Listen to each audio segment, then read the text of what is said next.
হযরত আবু বকর সিদ্দিক রাদিয়াল্লাহু তাআলা আনহু উনি অনুমোদন দিয়েছেন খলিফা।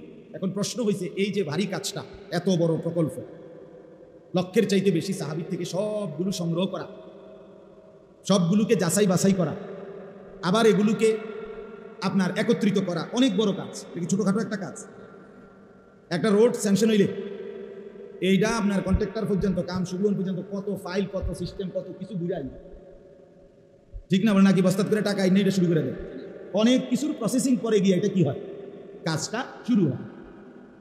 এখন সাহাবায়ে কেরামের মধ্যে এই মশওয়ারায় সিদ্ধান্ত হচ্ছিল যে এই কাজটা কে করবে, মানে মেন দায়িত্বটা কার, এই কোরআন সংকলনের কাজটা কে করবে? এত বড় কোরআন, এত বড় কাজ।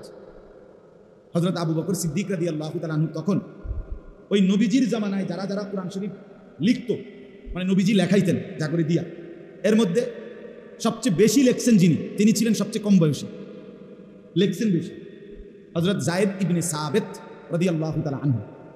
মাত্র 13 বছর বয়সে নবী সাল্লাল্লাহু আলাইহি সাল্লামের কাছে থাকতেন উনি, আর যখনই কোরআন নাযিল হতো তিনি আল্লাহ নবী সাল্লাল্লাহু আলাইহি সাল্লামের জবান থেকে উচ্চারিত কোরআন লিখতেন। এখন আবু বকর সিদ্দিক রাদিয়াল্লাহু তাআলা আনহু যখন খেলাফত, এই সময় আইসা ওনার বয়স 16, ওই ছোট মিয়া। তো হযরত আবু বকর সিদ্দিক রাদিয়াল্লাহু তাআলা আনহু সাহাবীদের সামনে, বড় বড় সাহাবী সব এখানে, ওমর, ওসমান, আলী, আব্দুর রহমান, কত বড় বড় সাহাবীরা, সিনিয়র, সবার সামনে উনি প্রস্তাব দিলেন যে এই কোরআন সংকলনের এই ভারী কাজ, এই বিশাল প্রকল্পটা, এটার প্রথম জিম্মাদার, মেন দায়িত্বশীল দেওয়া হোক আমার প্রস্তাব এই 16 বছরের যায়েদ ইবনে সাবিতকে, এই নওজোয়ানকে দেওয়া। আবু বকর সিদ্দিক বললেন, সবাই বললেন জি, আপনি তাহলে জিজ্ঞেস করেন কয় পারবে কিনা, বুঝলেন?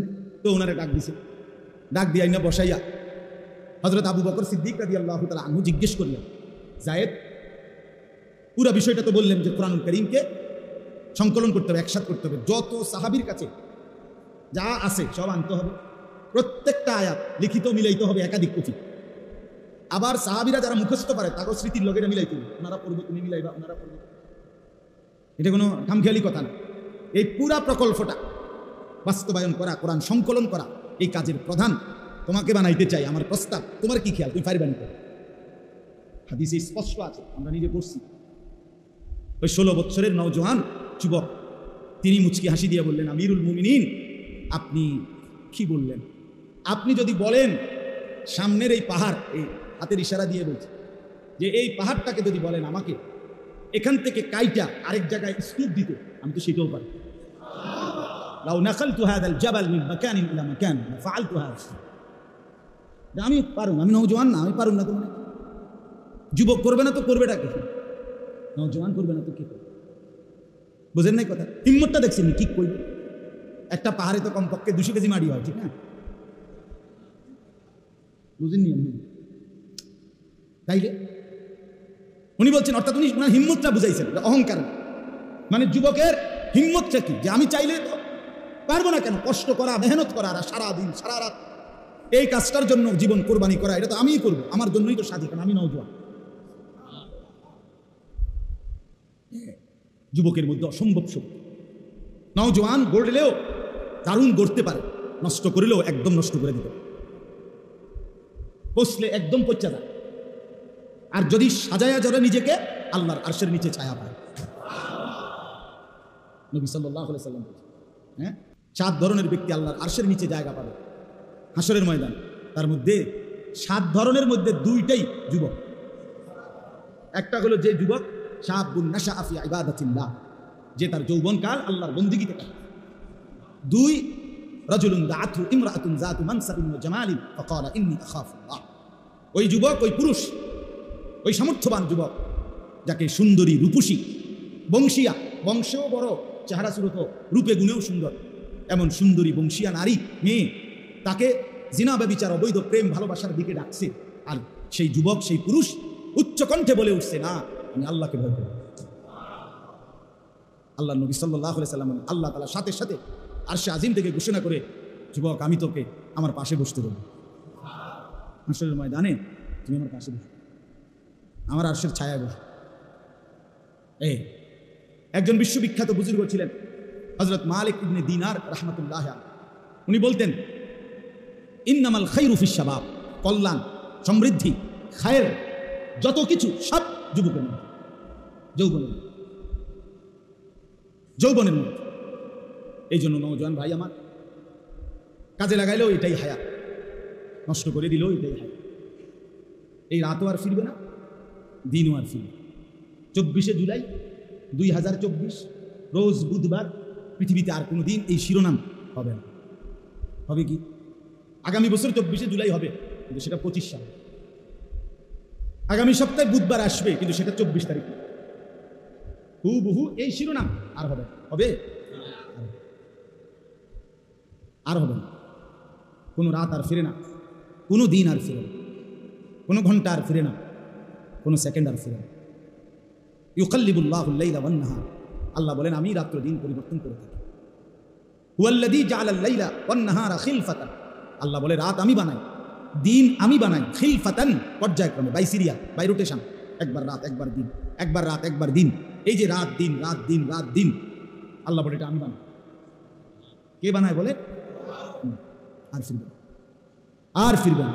বন্ধু আমার, বাপ আমার, গরম লাগুক শীত লাগুক, সর্বাবস্থা এটা মনে রাখতে হবে। এই হায়াত, এই সময়, এই জিন্দিগি, এই ক্ষণ, এই মুহূর্ত আর আসবে। আমার কাছে কিতাব আছে আরবি, ইমাম ইবনু রজব হাম্বলি রহমাতুল্লাহর কিতাব লাতাইফুল মাআরিফ, কিতাবের মধ্যে উনি বলছে প্রতিটা দিন পৃথিবীবাসীকে ডাক দিয়ে বলে, হে জগৎবাসী, আমি শুধু আজকের জন্যই এসেছি, আমি আর কোনো দিন এই পৃথিবীতে ফিরবো না। আল্লাহর বান্দা, আমারে নষ্ট করো না, কাজে লাগো, পছন্দ করো। প্রতিটা রাত সন্ধ্যা যখন আসে আবার ডেকে বলে, হে আল্লাহর বান্দা, আমি রাত আজকের জন্যই এসেছি, আর আসবো না, আমারে নষ্ট করো না, কাজে লাগো, কাজে লাগো। ওয়ালতানজুর নাফসুম মা কাদ্দামাত লিগাদ, আল্লাহ বলছে প্রত্যেকে খেয়াল করো আজকে তুমি আগামীকাল কিয়ামতের জন্য কি পাঠাইছো। এটা কোরআনের আয়াত, সূরা হাশরের মধ্যে আছে। আজকে খেয়াল করো, রাত একটু পরে আমরা সবাই ঘুমায় যাব, চোখ মিললেই ভোর হয়ে যাবে, তার মানে আজকের জন্য শেষ, হিসাব মিলাইও। আল্লাহ বলছে ওয়ালতানজুর নাফসুম, প্রত্যেকে খেয়াল করো মা কাদ্দামাত লিগাদ, আগামীকাল কিয়ামতের জন্য আজ কি পাঠিয়েছো, কি পাঠিয়েছো। নওজোয়ান বন্ধু আমার, দুনিয়া এ কখনো রাত, কখনো দিন, কখনো আলো, কখনো অন্ধকার, কখনো সুখ, কখনো বেদনা, কখনো আনন্দ, কখনো অস্থিরতা, কখনো পেরেশানি, এমনি এমনি পার হয়েছে, পার হয়েছে। এখানে আলো আছে তো অন্ধকার আছে, এখানে রোদ আছে তো বৃষ্টি আছে, এখানে কেউ হাসে তো একটু করে কাঁদে, এখানে আনন্দ তো বেদনাও আছে। কিন্তু খোদার কসম, আখিরাতে হাসরের ময়দানে কবর থেকে একবার যে হাসবে সে আর কাঁদবে না, একবার যে কাঁদবে সে আর হাসবে না। ইন্নাল মুজরিমিনা ফি আযাবি জাহান্নাম খালিদুন, কোরআনুল কারীমে আল্লাহ বলেন নিশ্চয়ই পাপী নাফরমান জাহান্নামের আযাবেই থাকবে চিরস্থায়ী। লা ইউফাত্তারু আনহুম, লক্ষ কোটি বার জাহান্নামী আল্লাহকে বলবে, আল্লাহ একটু বিরতি দেন, 24 ঘন্টায় 2টা মিনিট আমারে বিরতি দেন, আমি মাওলা সইতে পারি না। রব্বুল আলামিন বলেন লা ইউফাত্তারু আনহুম, 1 সেকেন্ডের জন্য নাফরমান কোনো বিরতি দেয়া হবে না। ওয়াহুম ফীহি মুবলিসুন, এরপরে আল্লাহ বলেন ওয়াহুম ফীহি মুবলিসুন, অনন্তকালের জন্য জাহান্নামী চিরস্থায়ীভাবে জাহান্নামে বিষণ্ণ মলিন চেহারা নিয়ে থাকবে, লক্ষ কোটি বছরে একবারও মুখে হাসি ফুটবে না। ওয়ামা যালামনাহুম ওয়ালাকিন কানু হুমুজ যালিমিন, এরপরে আল্লাহ বলেন জাহান্নামী চিৎকার করবে আর আল্লাহ বলবে, বান্দা বিশ্বাস করো বান্দা, আমি তোমার উপরে জুলুম করি নাই, তুমি নিজেই নিজের উপরে জুলুম করেছো। মনে করে দেখো বান্দা, প্রতিটা ইবাদতের জন্য আমি যথেষ্ট পরিমাণ সময় দিয়েছি, তুমি পাত্তা দাও নাই। 1টা বাজে যোহরের আজান হয়েছে, 4:45 বাজে গিয়া আসরের নামাজের আজান হয়েছে, মাঝখানে 3.5 ঘন্টা 4 ঘন্টা সময় পার হয়েছে। 10 রাকাত নামাজ পড়তে 3.5 ঘন্টা সময় লাগে না? লাগে কি? কেন পড়লা না? আমি কি জুলুম করেছি কিনা আল্লাহ জিজ্ঞেস করবে। 4 রাকাত ফজরের নামাজ পড়তে সুবহে সাদিকের পর থেকে সূর্য ওঠার আগ পর্যন্ত তো 1 ঘন্টার বেশি। আমার বান্দা 1 ঘন্টা তো লাগার কথা ছিল না। 4 রাকাত নামাজ পড়তে তো 10 থেকে 15 মিনিটের বেশি লাগে না, যত্ন নিয়ে পড়লেও। কেন পারলা না? এই নাফরমান, যারা নামাজ পড়ো না, নওজোয়ান মুসলমানের বাচ্চা, মায়ের পবিত্র দুধ খাইছো 2 বছর, মুসলমানের ঘরে বড় হইছ, এমনি নামাজ পড়ো না। রাসূলুল্লাহ সাল্লাল্লাহু আলাইহি সাল্লাম বলেন, ফজরের নামাজ যে পড়ে না, খোদার কসম নবী বলে ওইটা খবিশ।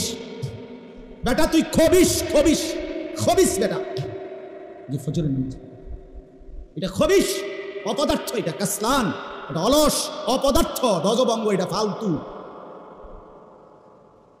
রাসূলুল্লাহ বলছে খবিশ বেটা তুই। আর নবীজি বলছে খবিশ থাকে বাথরুমে। খবিশ থাকে কোথায়? হুজুর? বাথরুম। এজন্য নবীজি বাথরুমে ঢুকতে, পেশাব পায়খানায় ঢুকতে দোয়া করতেন কি? আল্লাহুম্মা ইন্নী আউযু বিকা মিনাল খুবুসি ওয়াল খাবাইস। অর্থ হলো আল্লাহ খবিশ থেকে পানাহ চাই। এটার অর্থ এইটা। ফজরের নামাজ যে পড়ে না সে খবিশ, ফজরের নামাজ যে পড়ে না সে কাসলান, অলস। ফজরের নামাজ যে পড়ে না, আল্লাহর নবী বলেন যাকা রাজুলুন বালাশ শাইতানু ফি উদুনাইহি, এটা এমন ফালতু লোক, শয়তান যার 2টা কানে মুত্তা দিছে। নবী বলছে কেডা মুতছে চাচা? শয়তান। তোর কানে শয়তানে মুতছে, শয়তান। শয়তান কালিবাস অন্ত্যেষ্টিয় তো আকার তা দন্তান্ন, শয়তান তোর 2 কানে মুতছে। বেনামাজি দাঁড় করাই, এখন দাঁড় করাই, চেহারা দেখলেই তো বোঝা যায়। বেনামাজির চেহারা তো দয়া মায়াহীন, নির্দয়, পাষাণ, নির্লজ্জ, বেহায়া, বেশরম, অসভ্য, গাদ্দার। বেনামাজি গাদ্দার, গাদ্দার, গাদ্দার, গাদ্দার। ছোটখাটো গাদ্দার। এখনো মেম্বার চেয়ারম্যানের লোকে গাদ্দারামি করে না, এখনো এমপি মন্ত্রীর লোকে গাদ্দারামি করতে, আর সে আজিমের মালিকের সাথে গাদ্দারামি করে। তার চাইতে বড় বেয়াদব আর কেউ হইতে পারে। আপনি কার লগে তেরামি করে আমি বুঝিনি, কথা বলেন না। যে নামাজ পড়ে না সে কার লগে তেরামিটা করতেছে? ইমাম সাহেবের লগে। তার মতো কি ছোটখাটো বেয়াদব, কি ছোটখাটো গাউরা? একটা আসার দিব বেটা, ফেরেশতা একটা আসার দিব। কোরআন শরীফ আছে দোস্ত, রব্বুল আলামিন হাসরের ময়দানে নাফরমানকে বলবে, ফেরেশতাকে ডাক দিয়ে খুজুহু ফাগুল্লু, আল্লাহ বলবে ফেরেশতা তারে ধর, তারে শক্ত করে বেঁধে ফেল। কোরআন শরীফের আয়াত, তারে বাঁধে। আল্লাহর কসম বন্ধু, আমি নিজে তাফসীরে পড়ছি, আল্লাহ যখন জাহান্নামী নাফরমানকে বলবে ফেরেশতাকে যে ওরে বাঁধে হাসরের মাঠে, তো এই দুনিয়ার বাঁধ 2 রকমের।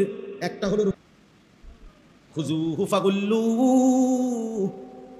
আল্লাহ বলবেন তারে ধর, তারে বাঁধে। এবার ফেরেশতা বলবে আল্লাহ বেঁধে ফেলেছি, এবার কি করব? আল্লাহ বলেন সুম্মাল জাহিমা সাল্লু, পরে একটা লাথি মাইরা জাহান্নামে ফেলে দে। মার লাথি, মার, চাম করে লাথি দে তারে। একটা লাথি মারবি যাতে 1 লাথির লগে জাহান্নামে গিয়া। মাতবরি বাদ দুগে খাইয়া এক একজন ছোলা পানির চেহারা, বাহ বাহ বাহ, মোবাইল একখান চালায় হেবাটাই, এই আর কোনো কিছু নেই। সারাদিন বইবে মোবাইল টিপে, বেড়ি চায়, নর্তকী দেখে, উলঙ্গ ছবি দেখে, কখনো খারাইয়া মতে, কখনো বইয়া মতে, কখনো আঁটতে আঁটতে মতে। মানুষের মাইয়া দেখলে, বেড়ি দেখলে ফিসি ফিসে শীষ মারে, নিজেরা অসভ্য কথাবার্তা বলে, আর কি তাফালিং করে, খালাস। এটাই জীবন নিয়া এত ফালতু বুঝি মানুষের জীবন হয় বেটা। আজকে যে 5 দিন 6 দিন নেট বন্ধ, তো এখন কেমনে চলো? ওই যুবক, কষ্ট হয় না? আমার তো খুব চিন্তা লাগে, আরে ফোলাফান কি কষ্ট জানি আসলে। আরে যে সারা রাত উলঙ্গ ছবি দেখে, তার কলজাটা কেমনে যে বিষ খাইছে না, ওইটাও তো কথা। তো বাসের তলে মরে যাওয়ার কথা, নেট নাই তো, কথা বোঝেন না। হে দেখবো কি? হে দেখবে কি? সপ্তাহখানিক আরো থাকলে, নেট না থাকলে বড় বড় মোবাইল দিয়ে ছেলে পেলে দেখবেন কটকুটি খাবে। কটকুটি বোঝেন না? বাঙালি মাল বেছে যেখানে কটকুটি যায়। হায় মুসলমানের বাচ্চা, মুসলমানের ভাই, হায়াতের কদর করো। স্বার্থপর এই দুনিয়ায় কেউ মনে রাখবে না, কেউ না। শুধু শুধু দোস্ত আমার, বন্ধু আমার, বাপ আমার, আপনাদেরকেও বলি, হারাম দিয়ে সন্তান মানুষ করেন না, সুদের টাকা দিয়ে সংসার সাজাইয়েন না, সেই সংসার সাজবে না, আপনারও মনে রাখবে না। কিস্তির টাকা দিয়ে সংসার বড় করেন না, ওরা আপনার মনে রাখবে না, আল্লাহও মনে রাখবে না। না না, চিটারির টাকা, সুদের টাকা, কিস্তির টাকা দিয়ে ফোলা বিদেশ পাঠাইয়েন না, তে আপনার 2 পয়সার উপকারে আসবেন। আরে আখেরাত তো পরের খবর, দুনিয়া তো আপনার খবর লইতো না।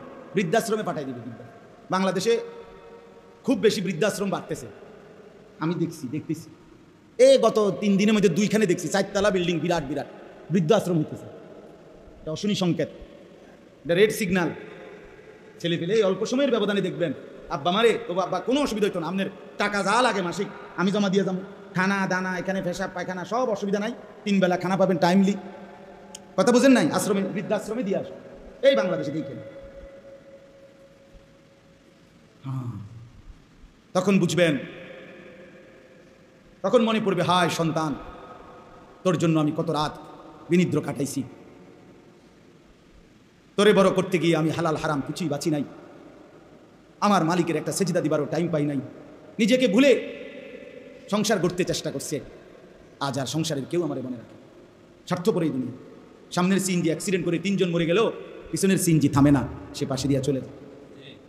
সামনের গাড়ি আর পুরা গাড়ি যদি মাইরা যায় মানুষ, পিছনের গাড়ি থামে না, সাইডি দিয়া জ্যাম ভাঙ্গা কাইটা আস্তে আস্তে চপ চলে যায়, কেউ থামে না। স্বার্থপর এই দুনিয়া, কেউ মনে রাখে না। দুপুরবেলা যারা তাদের মাকে বাবাকে জানাজা পড়াইয়া দাফন করছে, কানছে, ওরাও রাত্রেবেলা আসার পরে পাশের বাড়ির থেকে ভাত তরকারি রান্দাইয়ে এরা পেট ভরে ভাত খায়। হ্যাঁ, খায় না? স্বার্থপর। ওমা হাদিহিল হায়াতুদ দুনিয়া ইল্লা লাহবুন ওয়া লাইব। রব্বুল আলামিন বলে, বান্দা, দুনিয়ার জীবন তামাশার খেলাধুলা ছাড়া আর কিছু নয়। উজানির পিসা হুজুর বলতেন, বাবা, বাচ্চা যেমন মালা ঠোলা নিয়ে বিকালে খেলতে বসে, সন্ধ্যা যখন হয়ে যায়, অন্ধকার ঘনিয়ে আসে, তখন বাচ্চার মা যখন ডাক দেয়, বাচ্চা যখন মালা টোলা সব কিছু হাত দিয়ে বাড়ি মাইরা ফেলে দিয়ে সব মায়ের কাছে ছুটে যায়। রব্বুল আলামিন বলে, বান্দা, 60 বছরের দৌড়ঝাঁপ, লাফালাফি আর ফালাফালি ফেলে আমি যখন ডাক দেব, মালাকুল মউত একটা টান দিয়ে তোকে আমার কাছে নিয়ে আসবে, মালা ঠোলার এই দুনিয়া চলে যাবে। জন্য যুবক বন্ধু, বাবা, আমার মুরব্বী চাচা, সবাইকে বলি, চলেন বদলে যাই, নিজেকে নিয়ে ফিকির করি। হ্যাঁ, ভাবলে ভালো দোস্ত আমার, ভাবলে ভালো, চাচা আমার, ভাবলে ভালো। আমি ফেরিওয়ালা, আমি দিল জাগাইতে চাই, বিবেক জাগাইতে চাই, শুধুই কেবল আপনার কাছে জ্ঞানের বাহাদুরি দেখানো মাকসাদ না। ছেলেরা মহব্বত করে, আমি দেখছি আলহামদুলিল্লাহ অনেক আগ্রহ, আল্লাহ তাআলা প্রতিটা ছেলের আগ্রহ কবুল করেন। ওরা ফিরতেছে ইনশাআল্লাহ, হতাশ হয়েন না, নওজোয়ান ফিরতেছে ইনশাআল্লাহ। নাফরমানি যেমন বাড়ছে, ইমানদারও বাড়ছে। হতাশার কিছু নাই, হতাশ হওয়ার সুযোগও নাই। আমি অনুরোধ করছি, আমরা প্রত্যেকে এটা ইনসাফের সাথে, ওই যে আয়াত পড়লাম, আল্লাহ বলবেন, বান্দা, আমি জুলুম করি নাই, তুমি করছো।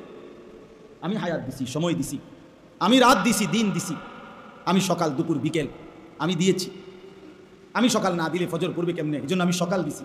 আমি দুপুর না দিলে আমার বান্দা জোহর কেমনে পড়বে, এই জন্য আমি দুপুর বানাইছি, বিকাল বানাইছি আসর পড়তে, সন্ধ্যা বানাইছি মাগরিব পড়ার জন্য, রাত বানিয়েছি এশা তাহাজ্জুদ পড়ার জন্য। আমি তো সুযোগ দিছি বান্দা, আমি তো জুলুম করি না। আশ্চর্য কথা হলো বাপ, এই যে আয়াত পড়লাম, এর পরের আয়াত হলো, এই লোকটা তখন জাহান্নামী বুঝবে যে আমি সরাসরি আল্লাহর কাছে আর চাইয়া লাভ নাই, উনি আমার বিরতিও দেয় না, আমার মুখে আর হাসিও ফুটবে না। এইবার কসম খোদার, জাহান্নামী অস্থির হইয়া, কোরআন শরীফে আছে, জাহান্নামী তখন ওই জাহান্নামের ফেরেস্তার যিনি লিডার, প্রধান, ওনার নাম হলো মালেক। কি নাম? মালেক। এই মালেক ফেরেস্তাকে জাহান্নামী ডাক দিয়া বলবে, ওয়ানাদাউ ইয়া মালিক, এই যে কোরআনের আয়াত, জাহান্নামী ডাকবে, হে মালিক, লিয়াকদি আলাইনা রাব্বুক। জাহান্নামী বলবে, ফেরেশতা মালিক, তুমি তোমার আল্লাহকে বলো না আমাকে একবারে শেষ করে দিতে, আমারে মেরে ফেলতে বলো, আমি আর এই যন্ত্রণায় জাহান্নামের আগুন আর সইতে পারছি না। বন্ধু আমার, এই বছর হজ্জের সফরে, এইবার আরাফাতের ময়দানে, আমি তো এবার হজের থেকে আসছি 8 তারিখ, আরাফার ময়দানে হজের দিন বিশ্বাস করেন 2-4 মিনিট করে বাইরে দাঁড়াইছি, তাঁবুর বাইরে, আকাশের নিচে, খোলা আকাশের নিচে একটু দোয়া করার জন্য। হজের দিন, আরাফার দিন নবীজি খোলা আকাশের নিচে দাঁড়িয়ে দোয়া করতেন, এটা একটা আমল আর কি, সুন্নত আমল। কসম খোদার, 2-3 বার দাঁড়াইছি বাইরে খোলা আকাশের নিচে, বিশ্বাস করেন মনে হয়েছে যেন আগুনের গোলা পায়ের মধ্যে মনে মারতেছেন উচ্চুরা, এত গরম, এতটা তীব্র গরম। প্রায় 1300-র চাইতে বেশি হাজি এই বছর গরমে মারা গেছে। তাইলে 9 কোটি বিজ্ঞানের ভাষায় সূর্য কত দূরে? 9 কোটি 30 লক্ষ মাইল দূরের সূর্য যদি আলো দিলে এখানে এত গরম হয়, তাইলে মাথার উপরে যখন সূর্যটা 1 বিঘত উপরে হাসরের ময়দানে থাকবে, বন্ধু আমার কেমন গরম হবে, কেমনি সূর্য? হ্যাঁ বলেন বাবা, মুরব্বীরা আপনারাও বলেন। 60 বছর বয়স চাচা, এখনো বিড়ি সিগারেট খানার বদভ্যাস ছাড়তে পারলেন না, কোন দিন ছাড়বেন চাচা? আর সময় হবে না? আপনার ছেড়ে দেওয়ার টাইম আর হয় নাই, এখনো হয় নাই। 60 বছর হায়াত, এখনো চা দোকানে টেলিভিশনে নাচ গান নর্তকীর ছবি দেখার এই বদভ্যাস আজও গেল না চাচা, এখনো বেড়ি দেখানোর অভ্যাস ছুটলো না। ছি ছি ছি ছি, লজ্জা ওই বুড়ার জন্য, ওই চাচার জন্য লজ্জা করলাম। ছি ছি ছি ছি, মুসলমানের বৃদ্ধ মানুষ এতটা বেহায়া হয় কিনা বলেন? 60 বছর বয়স, এখনো কথা কইলে আগ করলে গালি ছাড়া কথা কইতে পারে না, এমন অসভ্য অভ্যাস আছে না? আপনি ছাড়বেন কখন? আপনি মরতেন না তাইলে বলেন? আপনি মরবেন কখন তাই? আল্লাহ আমাদেরকে বুঝ দান করেন, আল্লাহ আমাদেরকে বিবেক দান করেন।